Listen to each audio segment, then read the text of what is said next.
అదే RTV app వార్తల్ని క్షణాల్లో చదివే అవకాశం ఉంటుంది. ఒక న్యూస్ పేపర్, ఒక టెలివిజన్ ఛానల్ మీ చేతుల్లో ఎప్పుడూ ఉంటాయి. నారాయణపురం దగ్గర రహదారి నిర్మాణ విషయంలో ఏదైతే నారాయణపురం ఆనకట్ట లోపల ఉండే సిల్ట్ రిమైనింగ్ ఇసుకుందో దానికి ఈరోజు సామాన్యులకి సకాలంలో సరసమైన ధరలకు చేస్తున్నటువంటి ప్రభుత్వం చేస్తున్న ప్రయత్నం, దానికి అనుమతులు ఏమైనా ఉన్నాయి? నేను కూడా ఇంజనీరింగ్లో ఎకనామిక్స్ చదివాను. మాకు ఒక సబ్జెక్ట్ ఉంటుంది, డిమాండ్ అండ్ సప్లై. సప్లైని పెంచితే డిమాండ్ తగ్గిపోతుంది.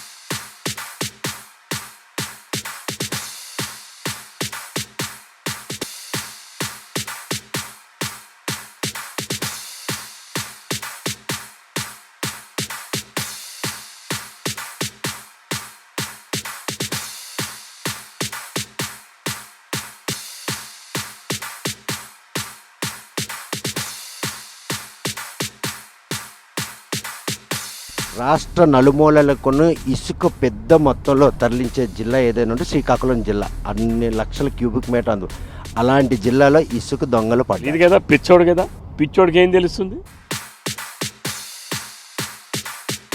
ఆయన తోడబుట్టిన చెల్లే చెప్తుంది, ఆ ఇంటర్వ్యూని చూసుకోండి, మళ్ళీ మీరు నన్ను అడుగుతారేంది? ఒక్క అవకాశం ఇవ్వాలంటూ 5 ఏళ్ల పాటు పరిపాలన సాగించినట్టు వైఎస్ఆర్ కాంగ్రెస్ పార్టీ 5 ఏళ్లలో ఆంధ్రప్రదేశ్ను పూర్తిగా అన్ని రంగాలను కూడాను విధ్వంసం చేయడంతో పాటు రాష్ట్రాన్ని అప్పుల ఉక్కుబులో దూచేసినటువంటి ఒక నేపథ్యం.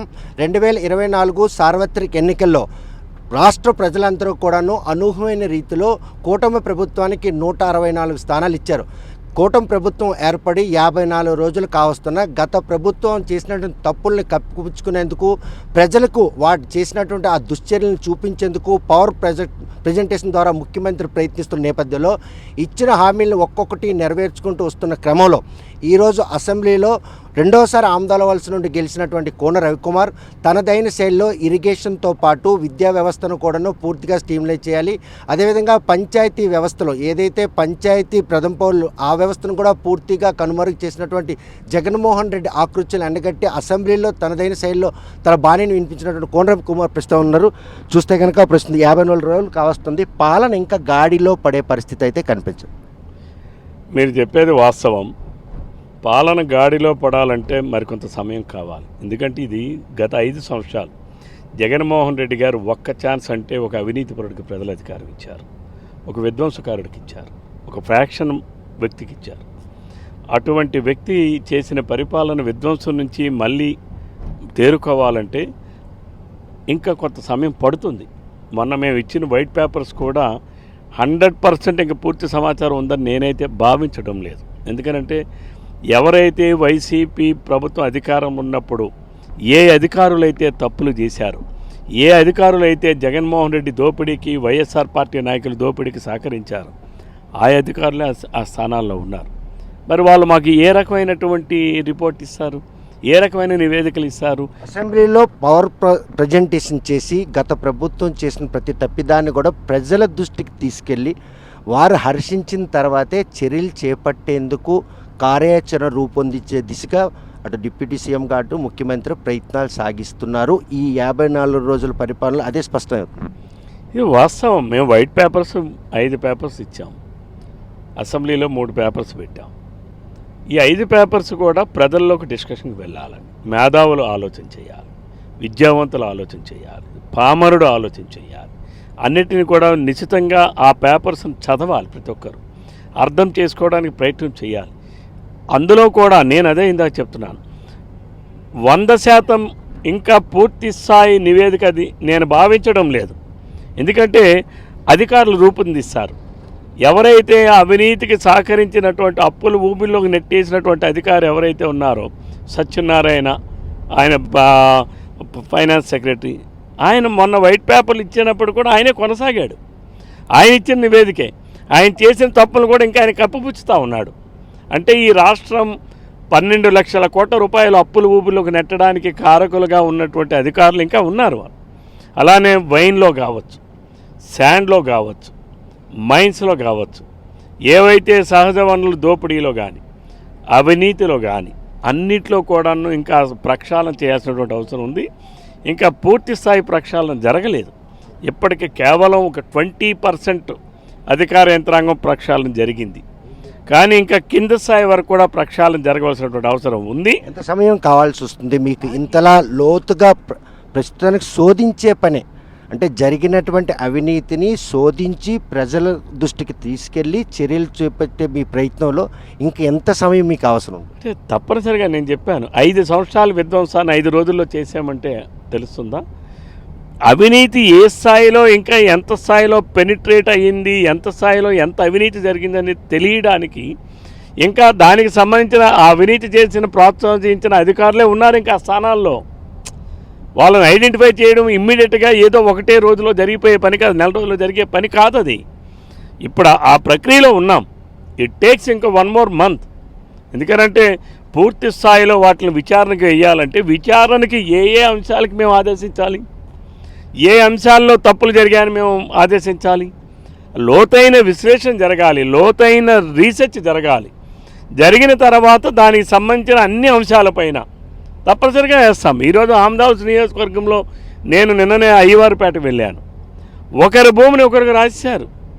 80 సెంట్ల భూమిని ఒక వైసీపీ నాయకుడు రాయించుకున్నాడు, ఒక వైసీపీ కార్యకర్త. అప్పుడున్న తహసీల్దార్ సహకరించాడు, అప్పుడున్న విఆర్ఓ సహకరించాడు, అప్పుడున్న ఆర్ఐ సహకరించాడు. ఇవన్నీ ఎలా తెలుస్తుంది? ప్రజలు మన దగ్గరికి విజ్ఞప్తుల ద్వారా వస్తూ ఉంటే వాటిని లోతైన పరిశీలన రికార్డ్స్లోకి వెళ్ళి పరిశీలిస్తూ ఉంటే ఇవన్నీ తెలిసాయి. ఇప్పుడు నేను వాళ్ళ మీద యాక్షన్ తీసుకోమని రాశాను. ఒక అంశానికి నాకు 50 రోజులు పడితే మరి ఈ రాష్ట్రం మొత్తం మీద జరుగుతున్నటువంటి ఈ విధ్వంసం, ఈ దోపిడీకి మరికొంత సమయం పడుతుంది. ఆ విషయంలోనే డే 1 చంద్రబాబు నాయుడు స్పష్టం చేశారు, ఎవరైతే గత ప్రభుత్వ హయాంలో ప్రభుత్వానికి సహకరించి ప్రజాధనాన్ని దుర్వినియోగం చేయడంలో అధికార దుర్వినియోగం పాల్పడారో అది అధికార పార్టీ ఆదేశం మేరకు వారిని ఎట్టి పరిస్థితుల్లో స్థానచలనం చేయకుండా ఈరోజు వారి ద్వారా జరిగినటువంటి అవినీతిని ప్రజలకు తెలియజేసేందుకు చేసిన ప్రయత్నంలో భాగమైనది. ఎస్, వాస్తవం. ఇప్పుడు ఏ రకంగా దాన్ని ఈరోజు మనం చూసాం, జిఎస్డిపిలో 38% ఉంది మన అప్పుల రేషియో. అసలు అంత ఉండడానికి వీలు లేదు. కార్పొరేషన్ ద్వారా అప్పులు చేశారు, మద్యాన్ని ముందస్తుగా తాకట్టు పెట్టిన అప్పులు చేశారు. ఈవెన్ యూనివర్సిటీస్లో ఉన్నటువంటివన్నీ డిపాజిట్ ఫండ్స్ను కూడా లాక్కున్నారు. ఏ డిపార్ట్మెంట్లో డబ్బులు లేవు, ఎక్కడ కూడా రూపాయలు లేదు. ఇంతలా మీరు శోధిస్తున్న నేపథ్యంలో ప్రతిపక్ష హోదా కూడా లేని 11 మంది ఎమ్మెల్యేలతో ఉన్న మాజీ ముఖ్యమంత్రి జగన్మోహన్ రెడ్డి ఈరోజు అసెంబ్లీ సమావేశాలు అయితేనే అక్కడ జరిగినటువంటి డిస్కషన్ విషయంలో బయట నుండే సమాధానం చెబుతానే తప్ప అసెంబ్లీలో అడుగు పెట్టను, ప్రతిపక్ష హోదా కావాలని న్యాయస్థానాన్ని ఆశించడం ఏమనుకోవచ్చు ఆయన తలెత్తి వైఖరి? ఇది ఓన్లీ పబ్లిక్ డైవర్షన్. దమ్ముంటే జగన్మోహన్ రెడ్డి నిజాయితీ పరుడని తనకు తను భావిస్తాడు. ప్రజలు ఎలాగా భావించలేదు పక్కన పెట్టండి. కనీసం తనకైనా ఆ భావన ఉంటే, నేను నిజాయితీ పరుడిని, నేను బాగా పనిచేశాననే భావన జగన్మోహన్ రెడ్డికి ఉంటే అసెంబ్లీకి వచ్చి చెప్పాలి. ధైర్యం లేనోడు, అవినీతిపరుడు, కబ్జాదారుడు, భూ కబ్జాదారుడు జగన్మోహన్ రెడ్డి ఏం చెప్తాడు? కాబట్టి విధ్వంసకారుడు ఏమీ చెప్పలేడు. ఎప్పుడు కూడా మీకు ఒకటి గుర్తుపెట్టుకోండి, చాణక్యుడే చెప్పాడు ఆనాడు, ఆనాడు సభలో చెప్పాడు చాణక్యుడు, ఎప్పుడైతే ఒక సమర్థవంతమైన నాయకత్వంలో ఒక నీతి కలిగినటువంటి ప్రభుత్వం ఏర్పడినప్పుడు ఆ ప్రాంతంలో ఉన్నటువంటి రౌడీలు, బ్యాడ్ ఎలిమెంట్స్ ఎవరెవరైతే ఉంటారో, గ్యాంగ్స్టర్సు, అవినీతి పరులు, భూ కబ్జాదారులు, గ్యాంగ్స్టర్ వీళ్ళందరూ ఉంటారు.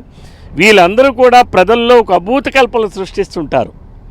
ఇది ప్రజలు అర్థం చేసుకోవాలి. ఎందుకు? వాళ్ళకి ఎక్కడ సాధ్యం కాదు తప్పులు చేయడానికి. కాబట్టి ప్రజల్లో ఒక తప్పుడు సంకేతాలు ఇస్తారు. అందులో ఆ రకంగా చేసే ప్రయత్నమే జగన్మోహన్ రెడ్డి చేస్తున్నాడు. గడచిన 2014-19లో చేసి సక్సెస్ అయ్యాడు జగన్మోహన్ రెడ్డి, మేము ఒప్పుకుంటున్నాం. కానీ రేపు అది జరగదు. ఎందుకంటే ప్రజలకు అర్థమైపోయింది జగన్మోహన్ రెడ్డి అంటే ఏమిటో, ఆయన విధి విధానాలు ఏమిటో, ఆయన మనస్తత్వం ఏంటో, ఆయన పిచ్చితనం ఏంటో, ఆయన ఎర్రితనం ఏంటో జనానికి అర్థమైపోయింది. కాబట్టి జగన్మోహన్ రెడ్డి ఇంకా భ్రమల్లో ఉంటే భ్రమలు బయటకు రావాలి. జగన్మోహన్ రెడ్డి ఒక్కటి గుర్తుపెట్టుకోవాలి, ప్రజాస్వామ్యంలో అధికార పక్షాన్ని ఇచ్చిన, ప్రతిపక్ష హోదానిచ్చిన ప్రజలు ఇస్తారండి, చట్టసభ ఇవ్వదు. చట్టసభ ఓన్లీ సాంకేతికంగా గుర్తిస్తుంది అంతే అధికార పక్షాన్ని. లేకపోతే గవర్నర్ గారు నేను అడుగుతున్నాను, అయితే 80 సీట్లు వచ్చినటువంటి పార్టీకి ఏమైనా ప్రభుత్వాన్ని ఆహ్వానిస్తాడా? ఎందుకు ఆహ్వానించడు? 80 సీట్లు ఉన్నాం కదా, మాకు అధికార పక్షం ఇచ్చేయండి అని అడగొచ్చు కదా, ఎందుకు ఆహ్వానించరండి? These are all constitutional things. Jaganmohan రెడ్డికి రాజ్యాంగం మీద నమ్మకం లేదని, జగన్మోహన్ రెడ్డి పిచ్చోడని చెప్పి రాజ్యాంగ నిర్మాతలో, రాజ్యాంగ పదవుల్లో ఉన్న వాళ్ళు, లేకపోతే హైకోర్టులో ఉన్నటువంటి వాళ్ళు, లేకపోతే సుప్రీంకోర్టులో ఉన్నటువంటి న్యాయమూర్తులు వారు ఏమైనా చట్టం ప్రకారం, రాజ్యాంగం ప్రకారం నడుచుకోరా? నువ్వు నడవు కాబట్టి అందరూ అలాగే ఉంటారు అనుకుంటున్నాడా జగన్మోహన్ రెడ్డి? కాబట్టి జగన్మోహన్ రెడ్డి అర్థం చేసుకోవాల్సింది, ప్రతిపక్ష హోదా ఇచ్చినా అధికార పక్ష హోదా ఇచ్చినా ప్రజలు ప్రజాస్వామ్యంగా ప్రజా తీర్పు ద్వారానే వస్తుంది. శాసనసభ ప్రతిపక్ష హోదా ఇవ్వదు. శాసనసభ is not at all competent authority. ప్రజలు నీకు అన్ని స్థానాలు ఇస్తే శాసనసభ గుర్తిస్తుంది. Only competency is that much, that level of extent. విషయం తెలియదా జగన్మోహన్ రెడ్డికి? తెలియదు కదా, పిచ్చోడు కదా. పిచ్చోడికి ఏం తెలుస్తుంది? జగన్మోహన్ రెడ్డి ఇదే మెంటల్లీ డిజార్డర్ ఫెలో. ఇది నేను చెప్పడంలా, ఆయన తోడబుట్టిన చెల్లే చెప్తుంది. ఆ ఇంటర్వ్యూని చూసుకోండి, మళ్ళీ మీరు నన్ను అడుగుతారేంది? చూస్తే కనుక కూటమి ప్రభుత్వం కొలు తీరిన తర్వాత 5 ఏళ్ళుగా అందన ద్రాక్షగా మిగిలినటువంటి ఇసుక ఈరోజు అందుబాటులో సరసమైన ధరకి తేవాలని రాష్ట్ర ప్రభుత్వం ఒక చిత్తశుద్ధితో ముందుకెళ్తుంది. ఇందులో భాగంగానే రాష్ట్ర నలుమూలలకు ఇసుక పెద్ద మొత్తంలో తరలించే జిల్లా ఏదైనా ఉంటే శ్రీకాకుళం జిల్లా. అన్ని లక్షల క్యూబిక్ మీటర్ అలాంటి జిల్లాలో ఇసుక దొంగలు పడ్డారు. ఇది ఇసుక దొంగలు కాదండి, మళ్ళీ మీకు చెప్తున్నాను. మీడియా వారు కూడా అర్థం చేసుకోవాలి. ప్రభుత్వం తాలూకా స్పిరిట్ని మీరు స్వాగతించాలి, మద్దతు ఇవ్వాలి. నేను మీ ద్వారా మీడియా అందరికీ విజ్ఞప్తి చేస్తున్నాను. మా లక్ష్యం సామాన్యుడికి ఇసుక అవసరమైన వాడికి అతి తక్కువ ధరకి ఇసుకని అందించడం. దిస్ ఈజ్ మా ప్రభుత్వం తాలూకా టార్గెట్. అందుకే మేము మొన్న ఎక్కడైతే శాండ్ డిపోల్లో ఉన్నటువంటి ఇసుకని 130 రూపాయలు ఓన్లీ హ్యాండ్లింగ్ ఛార్జెస్, సేంద్రీయ ఛార్జెస్ లేకుండా, ప్రభుత్వానికి రూపాయలు లేకుండా ఓన్లీ హ్యాండ్లింగ్ ఛార్జెస్కి టన్ను 130 రూపాయలు లెక్క వసూలు చేస్తాం. అంటే అది ఎవరికి ఇస్తున్నాం? ఎవడైతే మిషన్ పెడతాడో, ఎవడైతే అక్కడ రోడ్ వేస్తాడో వాడికి ఇచ్చాం. అది ఎక్కడుంది? బయట ఉంది కాబట్టి, డిపోలో ఉంది కాబట్టి. మరి అది ఈరోజు ఇంకా కాస్ట్ తగ్గించాలి, ఇంకా తక్కువ ధరకి వెళ్ళాలి. అది కూడా ఖరీదు ఎక్కువ. ఇప్పుడు ఈరోజు ఆ రోజు నేను శాసనసభ్యుడిగా ఉన్నప్పుడు మన ఆమదాల వలసకి 700 రూపాయలు లేదా 800 రూపాయలకు ఒక ట్రాక్టర్ యూనిట్ ఇసుక వేసేవాళ్ళు. నిన్న ఎంత అయింది? 5,000, 6,000. ఈరోజు నా లక్ష్యం 1,200 నుంచి 1,500 రూపాయల లోపనే ఒక ట్రాక్టర్ ఇసుక ధర ఆమదాలకి వెళ్ళాలి. సుదూర ప్రాంతాలు అనుకోండి, ట్రాన్స్పోర్టేషన్ కాస్ట్ పెరుగుతుంది, ఇంకో 100 పెరగచ్చు, ఇంకో 200 పెరగచ్చు. అంటే ఒక మినిమం పెట్టుకుంటే ఆ లక్ష్యానికి చేరుకోవడం కోసం సింపుల్ లాజిక్, సప్లైని పెంచాలి. Demand and supply. మీరు ఎకనామిక్స్ స్టూడెంట్ అయితే మీకు అర్థమవుతుంది. నేను కూడా ఇంజనీరింగ్లో ఎకనామిక్స్ చదివాను. మాకు ఒక సబ్జెక్ట్ ఉంటుంది, డిమాండ్ అండ్ సప్లై. సప్లైని పెంచితే డిమాండ్ తగ్గిపోతుంది, సప్లైని పెంచితే ధర తగ్గిపోతుంది. నిన్న నా దగ్గరికి ఎద్దుల బళ్ళు వాళ్ళు వచ్చారు. సార్ మాకు ఎద్దుల బళ్ళకి దిగనివ్వట్లేదండి. వద్దురా అని చెప్పాను నేను. ఎందుకు వద్దని చెప్పాను? ఎద్దు బండి మీద వేస్తే ఒక బండికి 1000, 4 బళ్ళు అయితే ఒక ట్రాక్టరు, అంటే ఎంత అవుతుంది? మినిమం 4,000.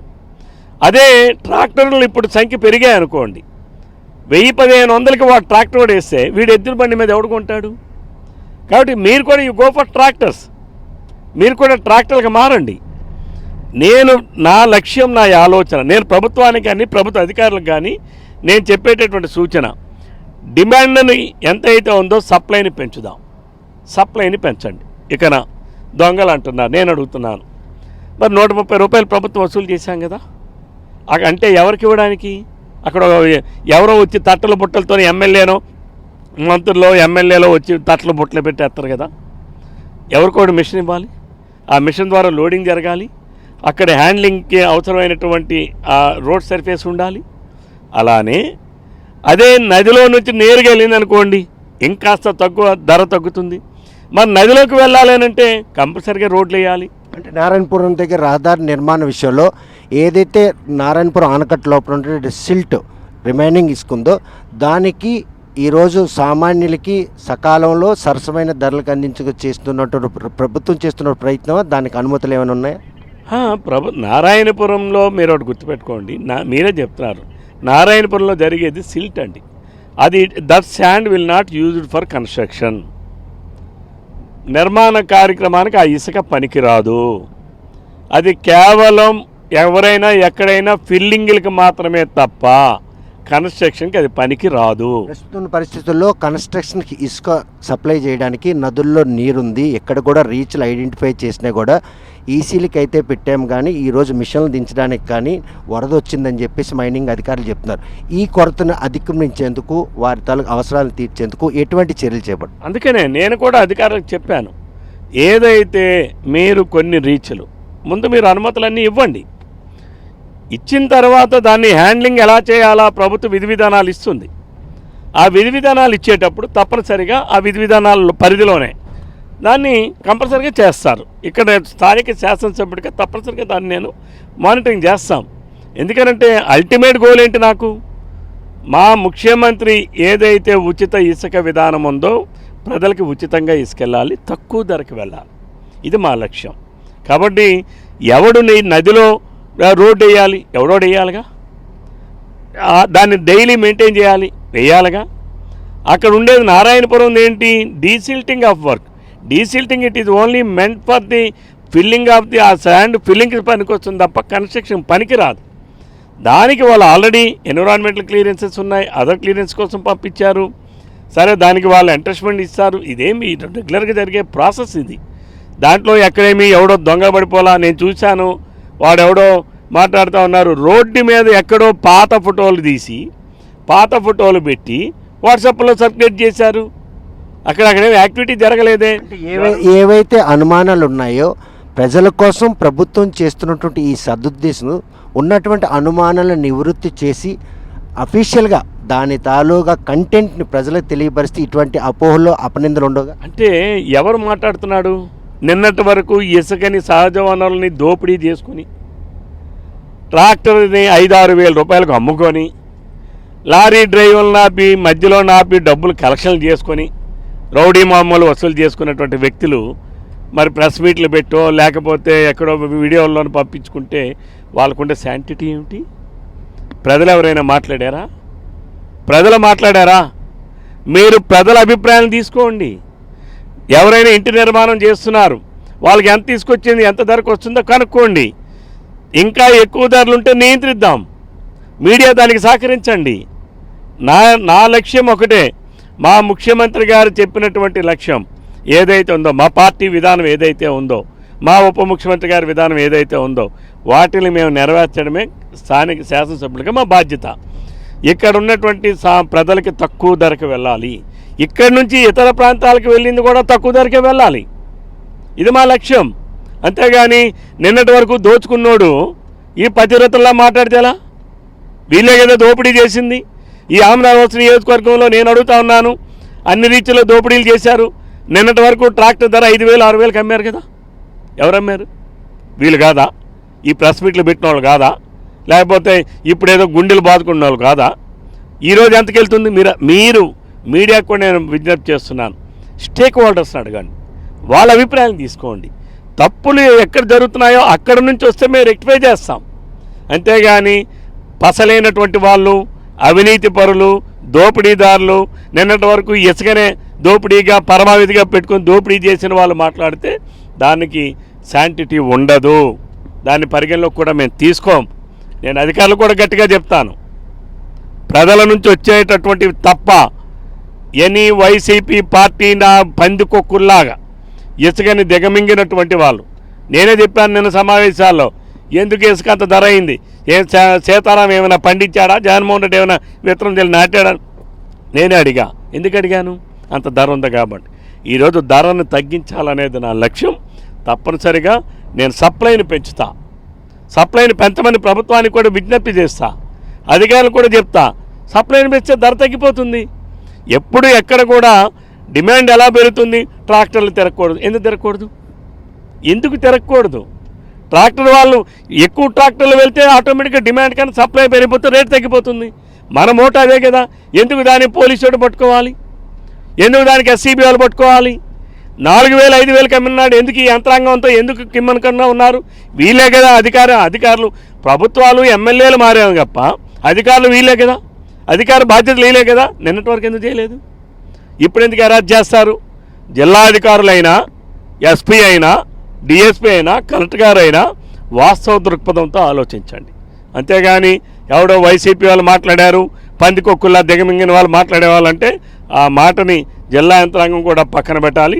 అల్టిమేట్ మన లక్ష్యం ఎవడైతే ఇసుక వాడకందారు ఉన్నాడో వాడికి అంతిమంగా తక్కువ ధరకి వెళ్తుందా లేదనేది మన లక్ష్యం. ప్రభుత్వానికి అలాగే వాడకందారుడికే తప్ప మధ్యనున్న బ్రోకర్లకు కాదు. చూస్తే కనుక కూటమి ప్రభుత్వం కొలువుదీరి 45 రోజులు కావస్తూ ఉంది.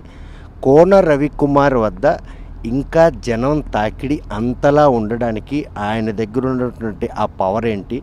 క్యాబినెట్లో మంత్రి పదవి ఆశించి రాలేదన్నట్టు ఆవేదన ఉన్న ప్రతి ఒక్కరు కూడాను ఇంకా కోన రవికుమార్నే హక్కును చేర్చుకుంటున్నారు అంటే ఈ ఫ్లోటింగ్కి ఉన్నటువంటి లోపల ఉన్నటువంటి ప్రజలను అడగాలి. నువ్వు వాళ్ళని అడగాల్సిన ప్రశ్న నన్ను అడుగుతావు. మీరు వచ్చినటువంటి వినతులు కావచ్చు, సమస్యలపై కావచ్చు, ఏ విషయాలపై పెద్దగా మీ దగ్గరికి అంతలా ఆకర్షితులు? అన్ని రకాల సమస్యలు కూడా ఉన్నాయి. ప్రభుత్వ ఉద్యోగుల బాధలు ఉన్నాయి, యువకులు ఉద్యోగాలు లేవనే బాధ ఉంది, వైసీపీ కాలంలో చేసిన భూ కబ్జాల బాధ ఉంది, కొంతమంది యువకుల్ని ఆ రోజు తెలుగుదేశం పార్టీ అని చెప్పి ముద్ర వేసి ప్రభుత్వ ఉద్యోగాల నుంచి వాళ్ళని ఎక్కడెక్కడికో వాళ్ళు విధులను చేయనివ్వకుండా అడ్డగించి వాళ్ళని బాధలు పెట్టిన వాళ్ళు ఉన్నారు. ఆ గత ప్రభుత్వంలో ఉన్నటువంటి అన్ని వ్యవస్థలో కూడా బాధలు పడినటువంటి బాధితులు ఉన్నారు. అలానే మరి ప్రజలకు ఒక నమ్మకం, ఆ నమ్మకాన్ని నిలబెట్టుకోవాల్సిన బాధ్యత నా పైన ఉంది. ఏంట నమ్మకం అంతలా రోజు ప్రజలు వినతులు తాకిడి రావడానికి కారణం ఏంటి? ఆ సమస్యకి పరిష్కారం రాక, లేకపోతే పరిష్కారం వస్తుందన్నట్టు ఒక ఆశతో మీ దగ్గరికి పదే పచ్చరు సమస్యని పరిష్కరించగలను అనేటటువంటి నమ్మకంతోనే ప్రజలు వస్తున్నారు. నేను కూడా అర్ధరాత్రి అయినా సరే ఎన్నికల ముందు ఏదైతే చెప్పానో నా తలుపు తట్టండి అని ఆ మాటకి కట్టుబడి అర్ధరాత్రి అయినా సరే ఎవరు ఉన్నా సరే పనిచేయడానికి ప్రయత్నం చేస్తున్నాను. వారి సమస్యలు పరిష్కరించడమే నా అంతిమ లక్ష్యం. కానీ ఏమీ ఆశించకుండా పనిచేస్తారు కోన రవికుమార్ గారు, అందుకనే ఇంతలా తాకిడి ఉంది. మంత్రులు ఉన్నారు, అదేవిధంగా చాలామంది క్యాబినెట్ హోదాలలో ఎక్కడా లేనటువంటి తాకిడికి ఒక్కటే కారణం, ప్రతిఫలం ఆశించకూడదని వచ్చినటువంటి పనితో పాటు సమస్య పరిష్కారానికి ముందుంటాను, తనదైన శైలిలో దాని పరిష్కార మార్గాన్ని ఇస్తాను. అదేనే రవికుమార్కు ఉన్నటువంటి అట్రాక్షన్. అంతే, అది కూడా ఒక కారణం. నా ప్రతిఫలం నేను వాళ్ళ దగ్గర నుంచి ఆశించేది ఒకే ఒకటి, అదే ఓటు. ఆ ఓటు అనే ప్రతిఫలం తప్ప ఎప్పుడు నేను ఎవరి దగ్గర నుంచి కూడా ఎటువంటిది ఆశించను. నా లక్ష్యం, నా ఆలోచన ప్రజాస్వామ్యయుతంగా పనిచేయాలి, ప్రజలకు జవాబుదారీతనంగా ఉండాలి. ఇదే నా అంతిమ లక్ష్యం. ఆ జవాబుదారీతనంగా ఉండేటటువంటి ప్రక్రియలోనే ప్రతి ఒక్కరి సమస్యకు కూడా స్పందిస్తాను. ఆ సంబంధిత యంత్రాంగం దగ్గర తీసుకొని వెళ్తాను. ఆ పని పూర్తయ్యేంత వరకు నేను కూడా ఒక లక్ష్యాన్ని నిర్దేశించుకుంటాను. అందుకని వస్తున్నారేమో అనుకుంటున్నాను నేను. Thank you. చూస్తే కనుక ప్రస్తుతం కూటమి ప్రభుత్వం కొలిదేరి 54 రోజులు కావస్తున్నా కూడా ఏదైతే గత 5 ఏళ్ళుగా రాష్ట్రంలో జరిగినటువంటి అవినీతిని ఎండగడుతూ దాన్ని పవర్ ప్రజెంటేషన్ ద్వారా అసెంబ్లీలో ప్రజలకు చెప్పి వాటికి సంబంధించిన సహకరించిన అధికారులపై చర్యలు చేపట్టేందుకే ఈరోజు అధికారులను అదే సీట్లో కొనసాగిస్తున్నాం. ఇటు మద్యం కావచ్చు, ఇసుక, ఇలా సహజ వనరులు దోచుకోవడంలో జగన్మోహన్ రెడ్డి చేసిన ఆకృత్యాలన్నీ ప్రజాక్షేత్రంలో ఎండగట్టి తర్వాత చర్యలు చేపట్టేందుకు ప్రభుత్వం ఒక దృఢ నిశ్చయంతో ఉంది. దానికి కొంత సమయం కూడా పడుతుందని చెప్తున్నారు. మరోవైపు చూస్తే ప్రజాక్షేత్రంలో కనీసం 18 మందిని ఎమ్మెల్యేలు ఇవ్వకుండా 11 మందికే పరిమితం చేసి ప్రతిపక్ష హోదా కూడా ఇవ్వనటువంటి వైసీపీకి ఈరోజు మాజీ ముఖ్యమంత్రి ప్రతిపక్ష హోదా కావాలని అడగడం మాత్రం ఆయనకి రాజ్యాంగంపై ఎటువంటి అవగాహన లేదనడానికి ఇది ఒక నిదర్శనంగా చెప్తున్నారు. మరోవైపు చూస్తే కనుక ఏదైతే 5 ఏళ్లుగా అందన ద్రాక్షగా మిగిలినటువంటి సామాన్యునికి ఇసుకను మాత్రం ఉచితంగా ఇవ్వాలి, కొత్త పాలసీ విధంగా సరసమైన ధరకు అవసరమైన మేరకు ఇవ్వాలనే ఉద్దేశంతో చేస్తున్న ప్రయత్నంలో ప్రస్తుతం జిల్లాలో ఉన్న నదులన్నీ కూడాను వరద నీటితో ఉండడంతో నారాయణపురం డీసిల్టేషన్ ఏదైతే ఇసుకను పెద్ద మొత్తంలో కనుక అందుబాటులోకి తెస్తే ఈరోజు డిమాండ్ ఎక్కువగా ఉండకుండా లక్ష్య సాధనకు దోహదపడుతుంది. అందులో అధికారులు కూడాను ఎవరైతే రవాణాకు సంబంధించిన ఆటంకులు కలదు వారందరూ కూడాను పాలసీని గౌరవించి ఎవరిని కూడా ఇబ్బంది పెట్టకూడదు. గత ప్రభుత్వ హయాంలో విచ్చలవిడిగా ఇసుకను అక్రమ దందా చేసిన ఆరోపణలు పరిణామాలు తీసుకోవచ్చు. కేవలం అధికార పార్టీకి సంబంధించిన గైడ్లైన్స్ పరిణామాలు తీసుకునే అధికారులు కూడా ఇసుక పాలసీ విషయంలో అడుగులేయాలి. కాదని ఎవరైనా కూడా దుందుడుకు సరిగా వ్యవహరిస్తే చట్టపరమైన చర్యలు కాదు పార్టీ పరంగా కూడా చర్యలు చేపట్టడానికి ఇక్కడ కూడా వెనకాడే పరిస్థితి.